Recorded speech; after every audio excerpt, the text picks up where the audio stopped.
தினம் ஒரு திருக்குறள். அறத்துப்பால் பாயிரம். இல்லறவியல். 9வது அதிகாரம் விருந்தோம்பல்.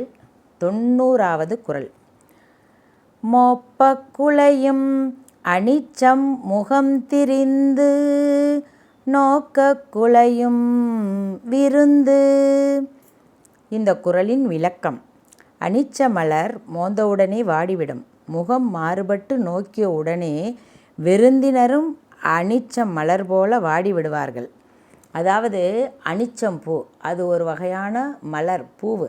அந்த பூவை நாம் தொட்டாலோ முகர்ந்தாலோ உடனே வாடிவிடும். அதே மாதிரி தான் நம்ம வீட்டுக்கு வந்திருக்க விருந்தினரை நாம் முகம் மலர்ச்சி இல்லாமல், ஒரு இன்முகம் இல்லாமல், சந்தோஷம் இல்லாமல் ஒரு விருந்தினரை நம்ம வரவேற்கிறோம் அப்படின்னா அவங்களுக்கு நம்ம முகத்தை பார்த்தோன்னே அவங்க வாடிடுவாங்களாம். இவங்க நமக்கு சந்தோஷமான முறையில் ஒரு அமுது படைக்கலை, விருந்து படைக்கலை அப்படின்ற மாதிரி அவங்க முகம் அனிச்ச மலர் போல் வாடிவிடுமா. அனிச்சம்பூ மோந்தவுடன் வாடிவிடும். அதுபோல் முகம் மலராமல் வேறுபட்டு நோக்கியவுடன் விருந்தினர் வாடி நிற்பர்.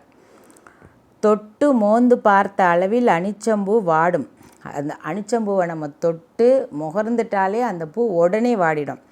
நம் முகம் வேறுபட்டு பார்த்த அளவில் விருந்தினரும் வாடுவர்.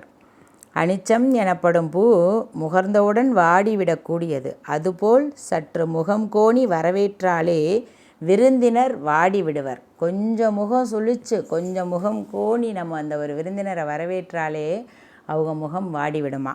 ஒரு உணவு படைக்கும்போது நம்ம இன்முகத்தோடு வரவேற்று ஒரு விருந்து படைக்கணும் அப்படிங்கிறதான் இந்த விருந்தோம்பலோட விளக்கம்.